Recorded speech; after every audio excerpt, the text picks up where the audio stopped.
The town of Millhaven rested in a valley blanketed by thick pine forests, cradled on all sides by mist-shrouded hills. Its streets were eerily quiet during the colder months, the kind of quiet that seemed to seep into your bones and make the world feel smaller, lonelier. On New Year's Eve, the usual bustle of celebration was conspicuously absent, replaced by an unsettling stillness. Shops had closed early, leaving Main Street desolate, save for the occasional flicker of a streetlight. Snowflakes fell lazily, illuminated by the dim amber glow of the few lights that remained. Melody Grant tightened her scarf as she stepped out of her aging sedan, the crunch of her boots on the snow loud in the silence. She glanced at the large, boxy building before her. Target, its glowing red bullseye sign muted under the weight of frost. The lot was empty, save for her car and a scattering of abandoned shopping carts huddled against snowdrifts like forgotten sentinels. She glanced at her phone, the screen bright against the gloom. The time read 7:12 p.m. Melody was in her late 20s, with tired eyes that carried the weight of too many sleepless nights. She had moved to Millhaven only a month ago, trading the noise and chaos of Chicago for the promise of quiet solitude. But solitude, she was learning, could be just as oppressive as the clamor of the city. She pulled her coat tighter and headed for the automatic doors, her breath hanging in the air like ghostly wisps. The door stuttered open with a reluctant hiss, revealing the store's interior. It was unnervingly quiet inside, the fluorescent lights casting a stark, sterile glow over rows of neatly stocked shelves. Melody pushed a cart forward, the wheels squeaking faintly. The echo of the sound seemed to stretch on forever in the vast, empty space. She didn't need much, a few groceries to tide her over until the stores reopened after the holiday. Her mother had called earlier, her voice filled with concern. "Don't be alone tonight, Mel," she'd said. "It's bad luck to spend New Year's by yourself." Melody had laughed it off, assuring her she'd be fine. But now the echo of her mother's words gnawed at her. The emptiness of the store felt wrong, like a liminal space between reality and something darker. Melody wandered the aisles, picking up items absent-mindedly. A loaf of bread, a carton of milk, a box of granola bars. The familiar hum of the fluorescent lights became more noticeable as the minutes dragged on, a faint static that made her ears ring. She glanced at her phone again. 7:24 p.m. The minutes seemed to stretch unnaturally long, each one feeling heavier than the last. Turning into the canned goods aisle, Melody noticed something odd. One of the shelves was nearly empty, its contents seemingly swept into a haphazard pile at the far end.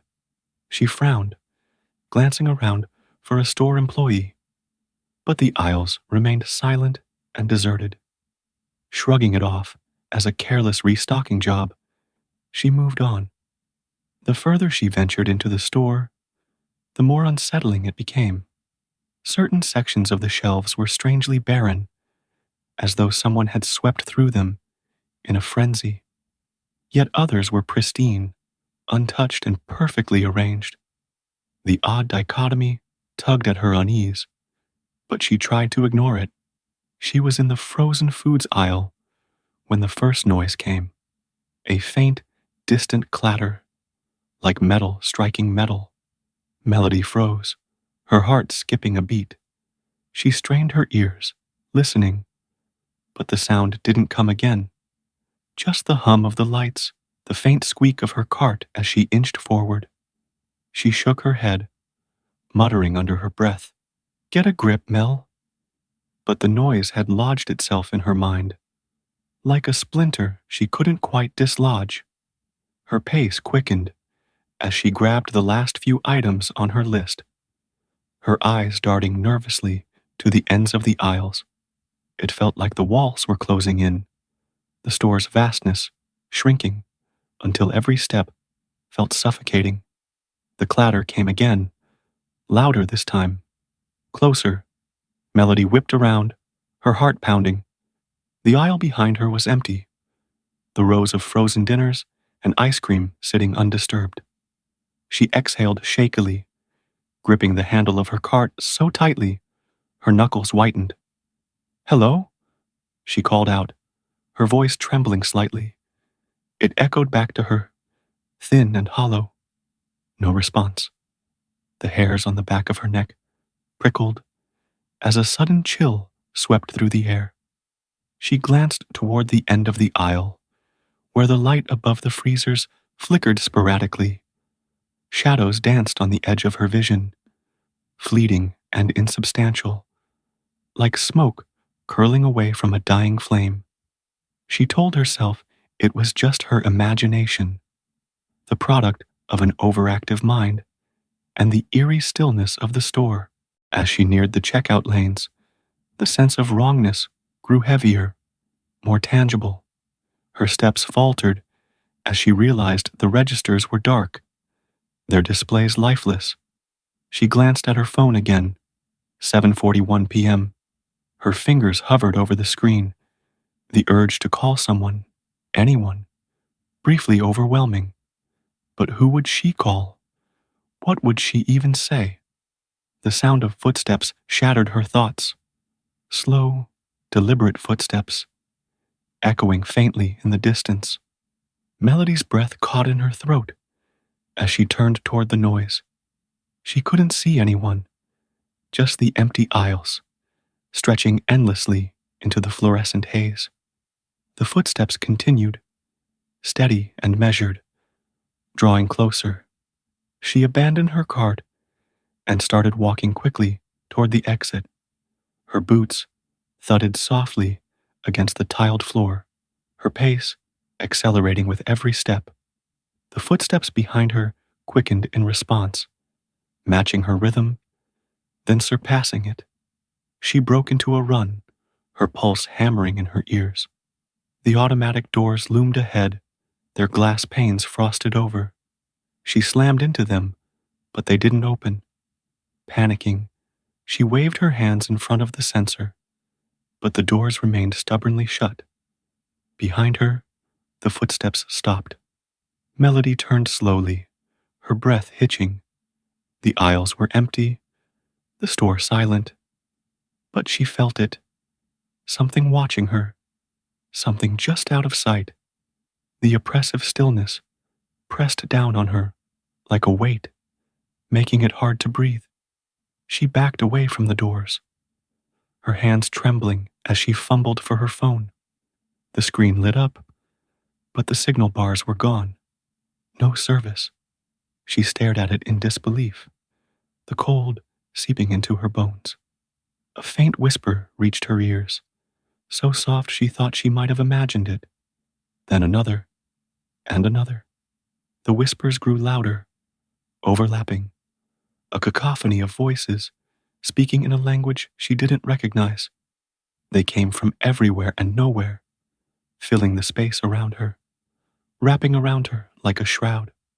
Her heart raced as she stumbled backward, the whispers burrowing into her mind, their meaning just out of reach.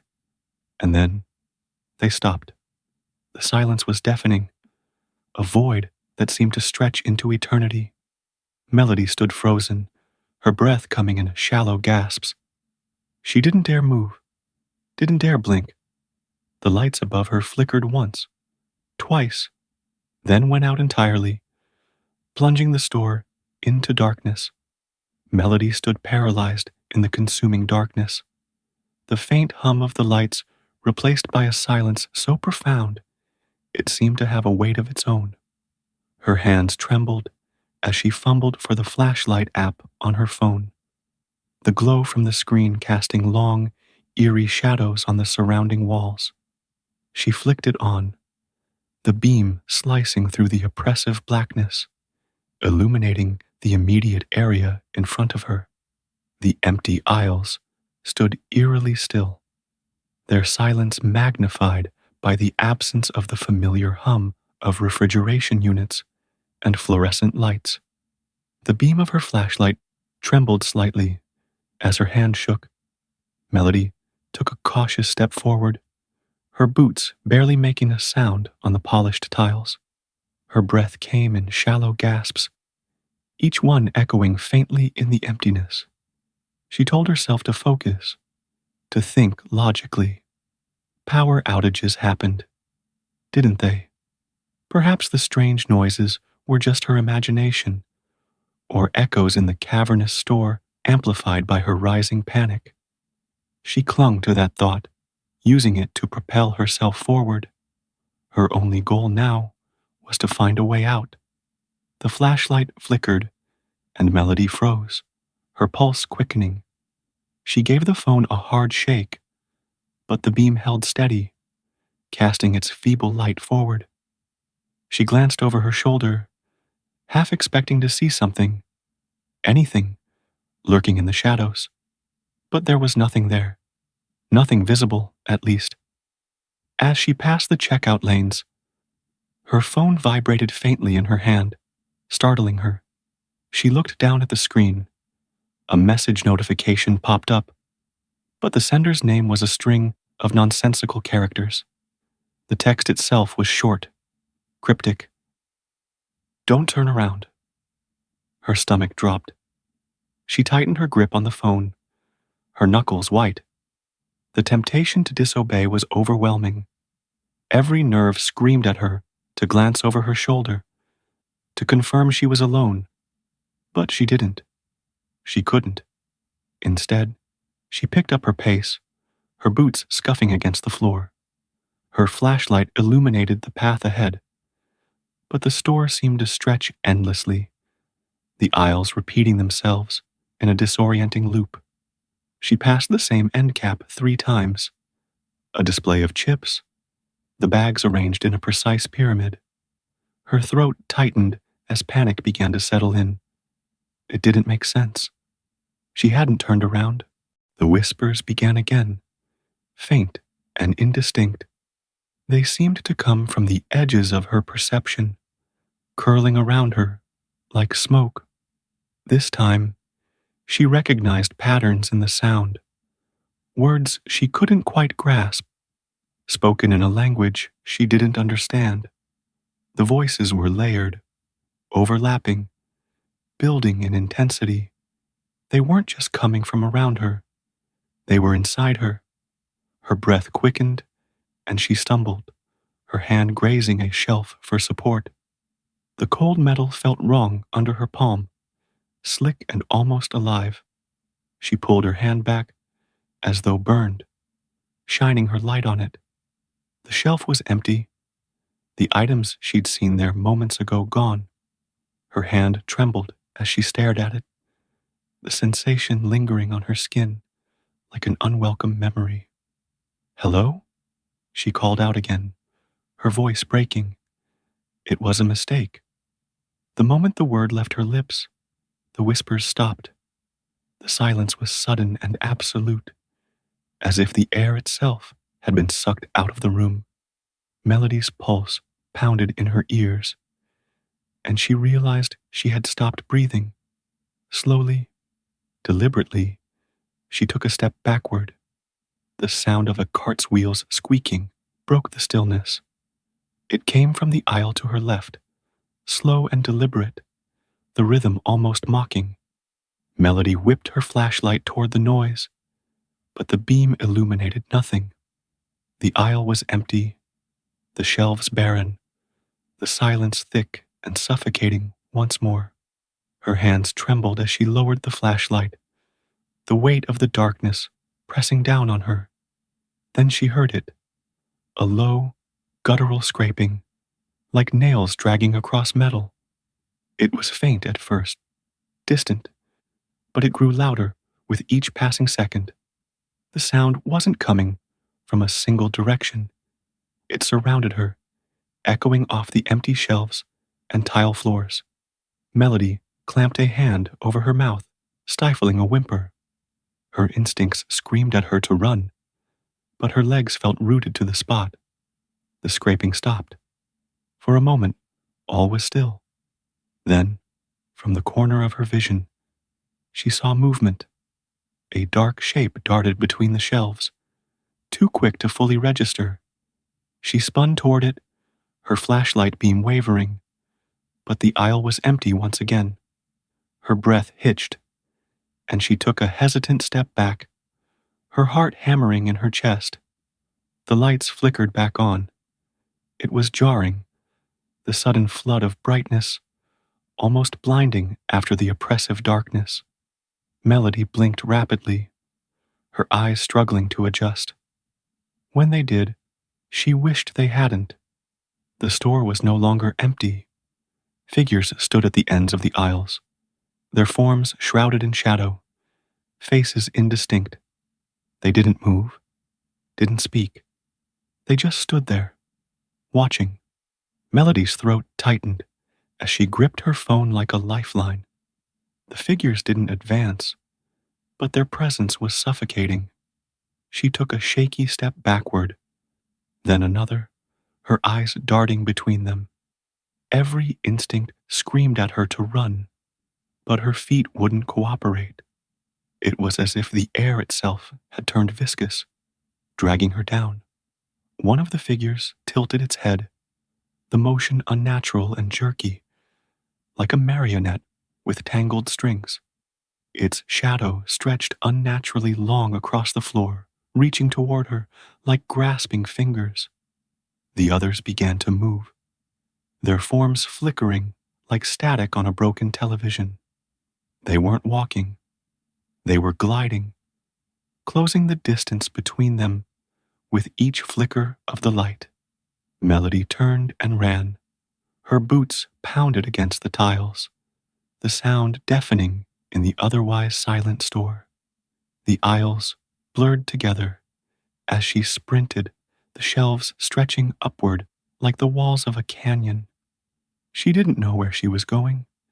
She just knew she had to get away. The whispers returned, louder this time, their cadence frantic and insistent. They swirled around her, growing louder with every step. Her legs burned, her chest heaving as she pushed herself forward. The exit was ahead, the glass doors glinting under the flickering lights. They didn't open. Melody slammed into them with all her weight, the impact jarring. The glass was cold, unyielding, as if it were part of the building itself.